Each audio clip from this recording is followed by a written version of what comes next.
Rev it up and welcome to Cars Yeah, show number 2424. Be prepared to be inspired. This is Cars Yeah, where you'll enjoy interviews with inspiring automotive enthusiasts. Mark Green is here to provide you with a fuel injection of automotive inspiration. So get in, sit down, buckle up, and get ready for a wild ride here on Cars Yeah.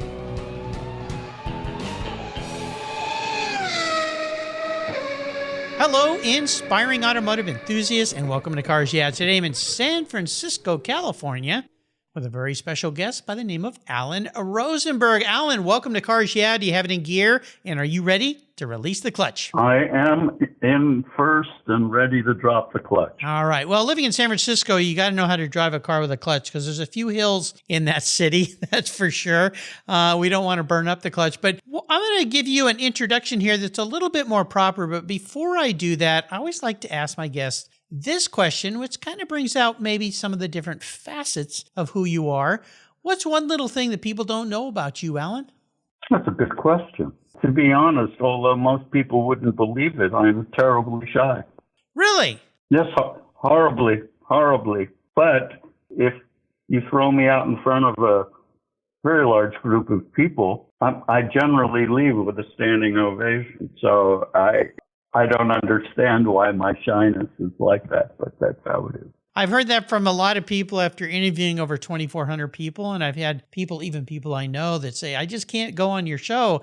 I'm way too shy. And I always remind them, this, and I've said this in our little pre-show chat, this is not an interrogation. It's a conversation. And so it's between a couple of car guys. And in your case, a photographer. I used to do a lot of photography. I love that medium. Nowhere near as skilled and talented as you are. But I think you're going to end up with a standing ovation after this show. So no need to worry. Okay, Allan? That's not why I speak, but thank you so much. All right. And speaking of a very hilly place where I live right at the top of Hyde Street Hill, which is where the top of Lombard Street at Crooked Street starts. Oh, yes. I've driven down that street several times. So there you go. All right. Beautiful part of the city. All right. Well, let me give you an introduction here. Allan Rosenberg is a San Francisco-based photographer who has been shooting for well over 5 decades throughout the world. His rich volume of work includes commissions for Mercedes Benz, our friends Roof, Aloe Roof, his wife and his daughter have been guests on the show, Marriott and Hilton Hotels, the Post Hotel and Spa, Heineken, a great beer, McDonald's, and dozens of wineries, and over 100 cookbooks for William Sonoma. I think my wife has all those cookbooks. Time, Life, and Octopus. Allan has covered Formula One for 3 years, IMSA, and IndyCar racing. We'll be back in just a moment, but first, a word from our valuable sponsors, so give them a little listen, and we'll be right back. Buckle up. We're going to have some fun. Years ago, when it was time to renew my collector car insurance policy, my carrier's rates went up. Way up, but my usage was the same and I never made a claim. I didn't even have a ticket. So what's with that? So I turned to American Collectors Insurance. Has your collector car insurance recently raised your rates for no good reason? Tired of paying an annual membership fee? Then it's time to look around and call American Collectors Insurance. I shopped around, I asked friends for recommendations, and found a winner that I can trust. And boy, I'm glad I did. I saved hundreds of dollars every year and slept better at night knowing my baby was properly insured. American Collectors Insurance have been protecting vehicles since 1976. They provided me with an agreed value insurance policy backed by their history of taking great care of their clients. What could be better than that? So give them a call and ask for a quote today. 866-ACI-YEAH. That's 866-224-9324. And protect the ones you love like I did with American Collectors Insurance. Classic car insurance designed by collectors for collectors. For several years now, you've heard me talk about Linkage Magazine. I've been a subscriber since the start. Their talented and creative team brings you a spectacular publication and website that shares the automotive passion from a worldwide perspective. Linkage is about driving, restoring, collecting, and first-hand experience at collector car auctions and more. They bring you real-world values plus rational, experienced opinions on the current markets. They cover the automotive world and the people who share our passions. And Linkage Magazine has grown, mailing you 6 issues annually. Join me on this journey with Linkage. They're geared for the automotive life. You can subscribe at linkagemag.com. So, Allan, I want to go back in time first before we talk about the things you're doing now, about how you got an interest in photography, because I've interviewed hundreds of photographers and I get all different stories of people starting when they were very young, or maybe that became something they did later in life. But how did this picking up the camera and the fascination start for you? Well, to be honest, some time ago, in the mid-'60s, I was handed a 35 millimeter camera. And I very much fell in love with the machine-like aspects of it.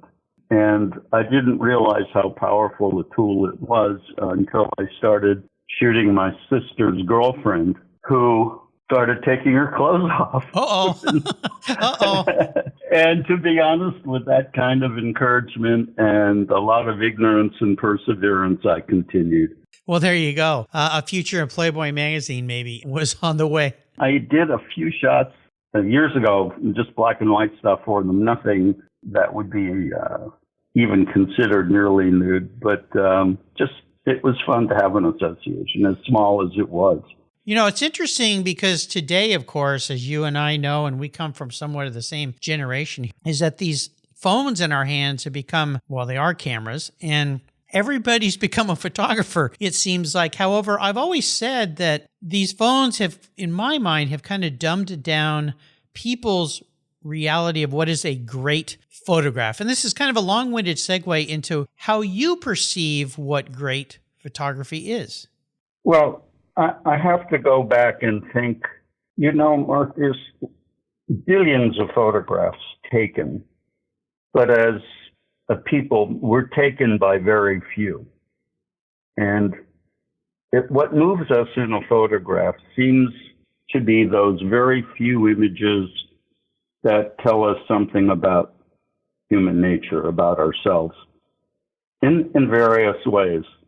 How do you look at photography as a career differently than photography as perhaps a hobby or a means of enjoyment? Well, as a career, I would suggest that nobody gets involved in it. And why is that? Well, I just am so tired of hearing from young people that say, well, you know, when asked, well, did you sell them the photograph? And they said, no, I gave it away. And I say to them, look, you know, how are you going to double your rates? If you give your work away, you're telling people it has no value. So as a business, you have to think, I want to get paid for what I'm doing. And if you're just a philanthropist and want to give your work away, well, you're entitled to do that as well. Well, it used to be, because I worked in the advertising industry for 11 years, I hired a lot of photographers to shoot things for us, for our clients, products, people, automobiles even. And one of the things back when was that cameras were very technical. You talked about getting that camera in your hands when you're young and you liked the machine and what it was and how it worked. And of course, now cameras have become very easy for many people to use. The phone camera, I will say. But even the old 35 millimeter, which is now digital, has become much easier to use. Do you think that back in time, because there was a technical aspect to capturing a great image, that had more value in some way? I think I may be opening a Pandora's box here, but do you know what I mean? It was harder to take a great photo. I understand, and I think what happened was so many people needed imaging, especially in advertising, and you alluded to yourself in the era that I started, mid-'60s, '70s, '80s in particular, were the golden years as far as advertising, in my opinion. I was hired to go all over the world numerous times because the idea of taking a photograph was a little bit too technical for most people, in that they weren't sending me, let me put it this way, they weren't sending me to all these great places to come back with nothing. So they knew I had to get it done. And if it was raining, snowing, it didn't matter. They said, open up your bag of tricks and make it happen. So I think in the beginning it was more than most people wanted to get involved in as far as the photography. And then ultimately they would hire somebody that called themselves a professional. They liked their work. They saw something in their portfolio that they wanted them to bring back with whatever the shot was. I have a question for you from a professional standpoint. You mentioned you tell people today, don't go into the field if you're just going to give your work away. But if somebody was interested in doing photography, learning it, maybe even as a profession, are there some things that you might direct them towards so that they can be better at seeing and capturing images? Oh, certainly. I think there's any number of very valuable places on the web. I think that I know there is a great passion for people, young people in particular, to want to get into a darkroom. I can personally say this is a total waste of time. If you want to throw your money away, that's up to you. But I would say learn from the web. There are any number of places. I'm not going to suggest one's better than the other, but go through them. Learn Photoshop. Enjoy Photoshop. I use it every single day, and I must say I probably don't even use 1% of what that program can offer. It truly is. And don't believe what people tell you, oh, you need this or you need that. Most photographers are horribly insecure. They always think they need one more piece of equipment, another lens, another piece of a bigger monitor, another computer. Work with what you have. Beat your gear to death. And the reason I tell you that is in doing so, you'll be learning to see the photograph you really want to make. Don't rely necessarily on all of the bells and whistles. I cannot tell you to this day, in my entire life, people come up to me and ask me, well, wow, what kind of camera did this? It's not the camera. It does help to take a picture, but it's the photographer. You're the one that controls that button. When you want to make a photograph, couldn't be easier today. Wonderful thing is you don't have to go into a dark room. You don't have to take what's the negative or positive from the dark room and then ultimately have it scanned into a digital image. It's done automatically. Once you buy a modern camera, you have a card to write to from the camera. You're done paying. Start learning. Start playing in Photoshop. Enjoy what you can do. Sure, it's frustrating, but I tell people, they want to go with me. I said, walk around with me. Let's learn to see what we're going to shoot. Let's just go outside. Show me where you point your camera. Why are you pointing your camera there? What do you see? And that's the image you'll create eventually. Absolutely. It's a nice segue to this question, and that is what I call our driving inspirations. A bit of a pun there because we are on Cars Yeah, but when you look back in your career, maybe early on, were there people that were very influential, maybe perhaps mentors or guidors, like you were talking about you taking people out now today to show them how to see things? Was there somebody like that in your life that helped you with your career? Yeah, it came a bit later. One person early on was a art director, Time Life. He actually worked on the Great Dinners from Life series, which is still out there in book form. I'm sure it's also on the web, but you could go to an old bookstore and look at that. And as a food photographer, I was fascinated. He invited me to the Life Loft. And for your listeners that don't know what Life was, it was one of the great weekly magazines of its era, really pushing photography forward. And his name was Art Rosser. And Art was very helpful and kind to introduce me to the men that I thought were just giants in the field at that time. Can you name who some of those folks were? Sure. John Dominus, Irving Penn. There was Avi Don. There was Hiro. I met and spoke with all of these people, and my goodness, they were just wonderful. And in later life, when I got to an organization like Road and Track, there were several senior photographers there whom I learned a great deal from, like John Lamb, the art director Richard Barron.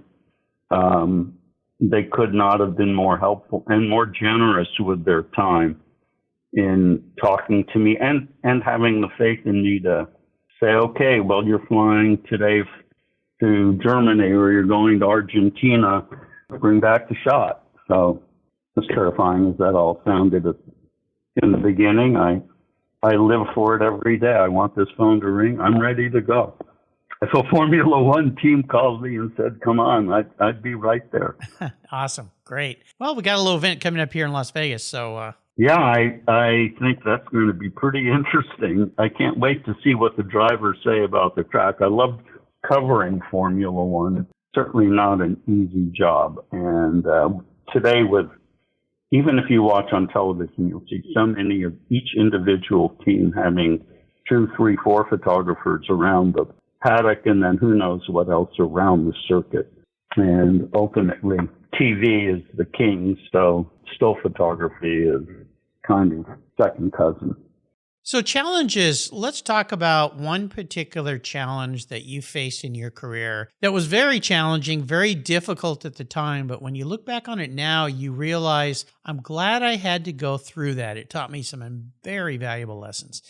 Easy, plain and simple, was going from film to digital. Oh, yeah. I was at a certain age in my life where I said, well, I'm too young to retire, and I'm almost 80 now. I will not retire. I love working. I love shooting. I'm going to a big shoot this weekend. It's never going to stop. Nice. But I said to myself, and I saw the power of this digital photography, and it was coming. I said, you learn it or just quit. And I'm not a quitter. I lashed myself to my then new computer and started trying to understand what digital photography was. After about 2.5 years and reading books that would take you halfway to the promised land, not even close to where you want to go, going off on different topics, I finally understood the very few things that then I really started to learn about imaging through a digital world. And now I love it. I would never go back to film. Never. Yeah, it's pretty amazing, isn't it? I remember that period of time because we were working with, as an agency and a company I was part of, hiring photographers, and we kept saying, when are you going to go digital? And some of them we worked at, they just were fighting it. You know, it would be like the old typesetters fighting going digital. Yeah. Exactly. My studio, I don't know what agency you were with. I worked with a lot of the big ones in San Francisco. And, you know, they would still have to have typeset and go here and go there. When can we pick up film? I went and did some things for General Motors at their test facility in Arizona one day, I remember. And the people at GM said that because the project was top secret, they wanted people in the darkroom when this was being processed. And I tried to explain to them, there's no point because nobody's going to see anything in the darkroom. You're taking the film in the dark, you know, putting it on spools. And they insisted, and I said, no, it's not going to happen. I said, at the other end, sure, we'll make sure nothing gets cut out. But there was, you know, they spent $2 billion on this project. They didn't want anybody else to see it. I understand. I love the agencies. Working with agencies were the best and most creative, and I had so much fun doing this. It sounds like it. You know, I'd like to ask people if they have a special vehicle story. Now, in your case, you've shot so many cool things. I'm going to twist this up a little bit. Instead of asking you about a special vehicle of yours, I would like you to share an experience when you went out and shot something that you were excited about, turned out to be a really fascinating and fun shoot. Can you tell us such a story? I certainly can. I've owned Porsches since university. And what I'll do is I'll forward you the images of those cars. I've already sent you one.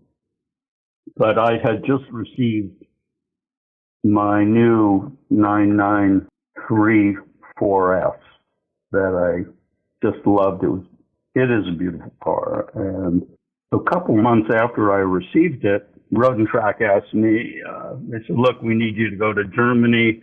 I could speak German. I lived in Germany for a year and a half, 2 years, early in my career. And they said, you're going to go to this town called Pfaffenhausen. And I'm like, okay. And that was my first experience being introduced to Louis Roof, who he and his wonderful bride, Estonia, became quite good friends.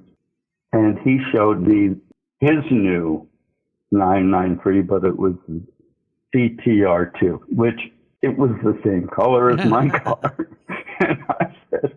And then he said, no, you have to drive it to understand.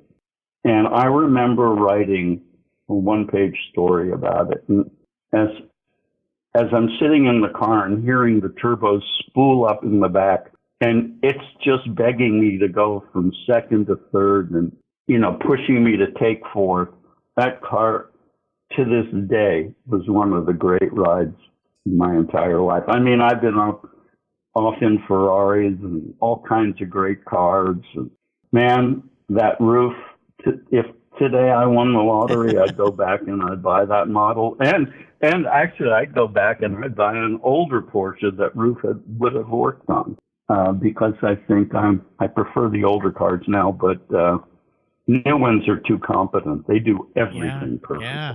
Well, you and I... But definitely Louis Roof, that car, still the best. Yeah, the Roofs are like crazy fun, folks, but you and I share a lot there because I had that 993 for a long time. Wonderful car. Well, you'll see the photo of mine I sent you at Sonoma Raceway. But I have to say that, yeah, that was we might have been at the factory days away from each other, because I picked mine up in Europe and I picked up another Porsche-made car there that I bought, the 500E Mercedes. Oh, yes. That Porsche built for Mercedes. Nice car. And, I also drove that to Pfaffenhausen. And, once you're there, it's home, and I stayed with them. It was great. It was a lot of fun. Great people. Great car. Yeah. So, yeah. I remember going into a room at the factory, and the gentleman said, you can't take any pictures in here, but I'm going to show you what we're doing here with Mercedes. And I'm like, what? So, wow, you're fortunate. Those things are awesome. I was there when they were assembling the cars, and the motors, the 5-liter motors, had just arrived from AMG. It was a wonderful time. Spectacular. Yeah. We should have waved at each other way back then. So, I like to play car psychologist. I'm going to crawl into your head a little bit here, Allan. Okay. If you were reincarnated, pun intended, manifest as a vehicle, what would you be and why? That's a good question. Well, if I was reincarnated, I'm definitely a 2-seater sports car. It would not have a top, no top. Nimble, not necessarily overpowered, light to the feel. I wouldn't want it perfect, because it should have some character. I want it to be bright on turn-in, great with brakes. And if it had a smaller engine, which would be fine, that challenges me to keep up with the bigger cars if I'm on the circuit. That would be me, something like a more powerful, no, I won't say more powerful, but a firmer MX-5 Miata. Okay, very cool. Wonderful cars to drive, too. Something like that. Yeah, I like it. Yeah. Nice answer. That trips people up sometimes. How about great books? We love books here at Cars Yeah. Is there a great book you might recommend to our listeners? Oof. Well, a great book would be the Phil Hill book, if they can get their hands on one. It's filled with his photographs and recollections of his career behind the wheel, and it is. Phil Hill, you have to understand, was a hero of mine when I was away at school, and in study hall I would be reading my hidden copy of Road and Track inside a history book. And I would read about Phil and his exploits in Formula One with Johnny von Neumann and the Ferrari team and so on.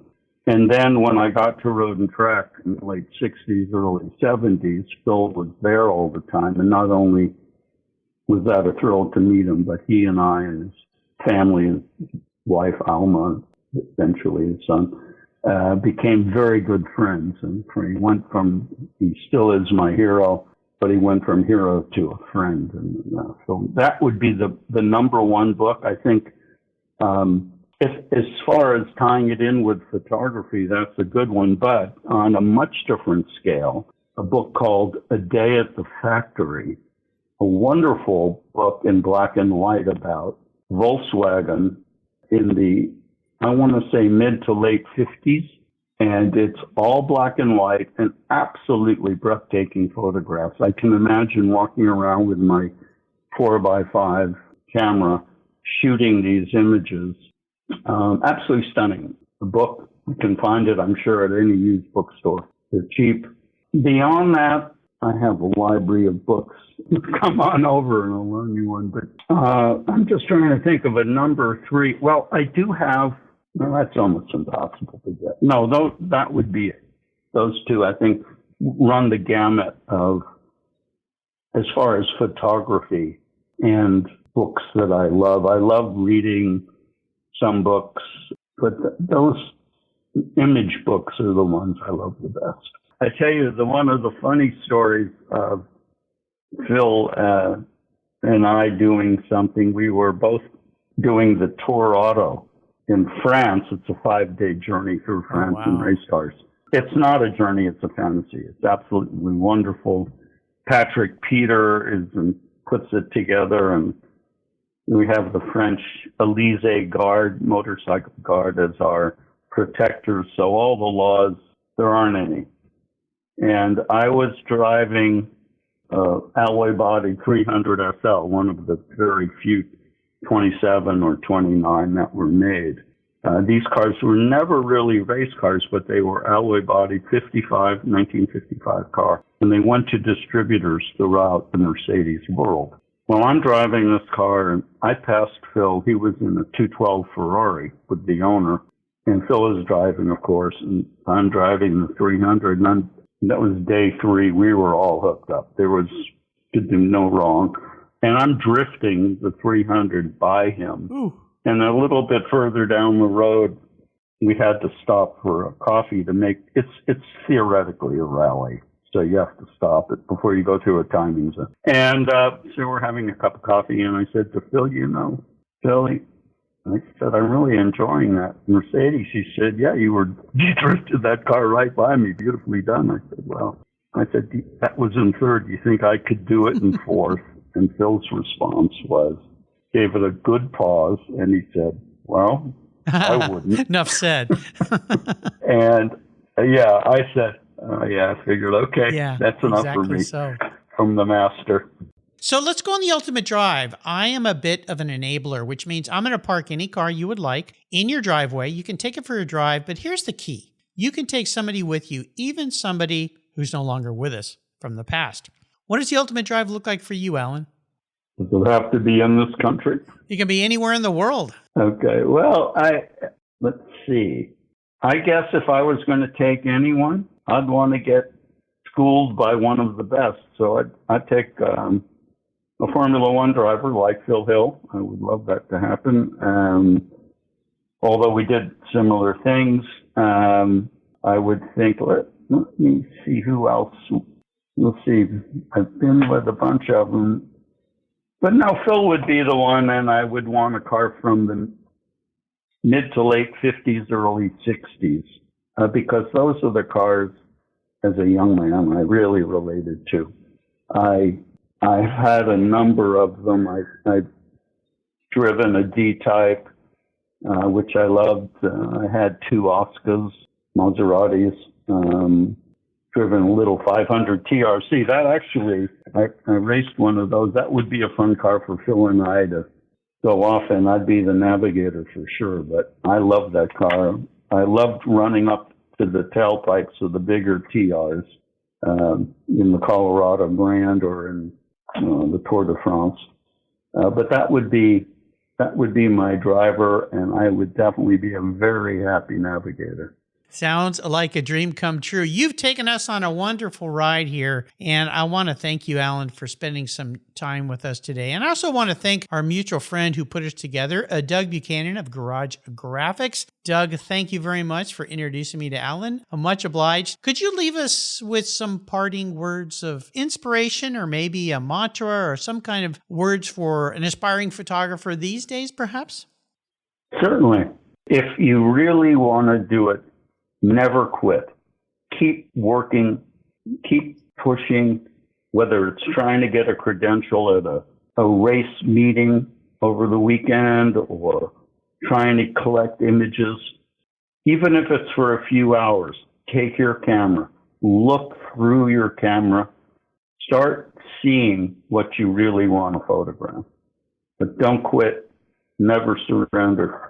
Sounds like the words of many, many race car drivers I've had on the show. Of course, the immortal words from that great British man, never, ever, ever give up, applies to a lot of things in life. So, Sir Winston Churchill. How can people learn more about you, Allan, and follow along with what you're producing? Oh, thank you. Well, if they go to my Instagram, they'll find a wealth of what I do there. I try to post something at least every day, every other day. And that's called Rewind Online USA. And I'll say it again, Rewind Online USA. And that's because we started Rewind, the magazine I contributed to. It's an Asian magazine, beautifully done. They no longer have a print version here in the States, so I just continued it with what we shoot, put it up on Instagram. That would be the best way. And as I say, lots of images, and it gives you a very good idea of what I do. On the other side of the coin, visit my website, which would be Allan R. And Allan is spelled ALLANR.com. My father, I guess, couldn't spell or wasn't quite sober enough to get it right at the time of my birth. But those two things will help. And if you certainly can see the list of clients I've had on my website, and you certainly will see what interests me in both venues. So you go Instagram, which is the latest, the newest stuff, to my website, which is advertising and some late stuff too. There you go. I'll put links to those on Allan's show notes page, but they're easy to find. And I'll tell you, follow him on Instagram because the images there are just absolutely spectacular. Allan, thank you for being so generous today with your time and sharing your lifelong experiences and wisdom with the Cars Yeah listeners. Until you and I talk again, I'll see you down the road. Thank you. You're welcome. How did you discover your path to a fulfilling life? Too many young people flounder in finding an education and a career that fits. But for those who have a passion for cars, trucks, and motorcycles, and who love working with their hands, problem solving, and fixing things, a career as a professional auto technician is incredibly rewarding. Cars Yeah is pleased to team up with TechForce Foundation, our charity of choice, in bringing scholarships, technical education, and hands-on experience to young people so they can discover a possible future. Join me and lend your support by visiting techforce.org today. Thank you so much for joining us on today's ride here at Cars Yeah. Drive on over to carsyeah.com to find show notes and inspiring automotive fun. Download your free copy of Filler Up, a fun book filled with gorgeous photographs of fuel filler fun, including quotes from more inspiring automotive enthusiasts. Download your copy today, and we'll see you next time on Cars Yeah.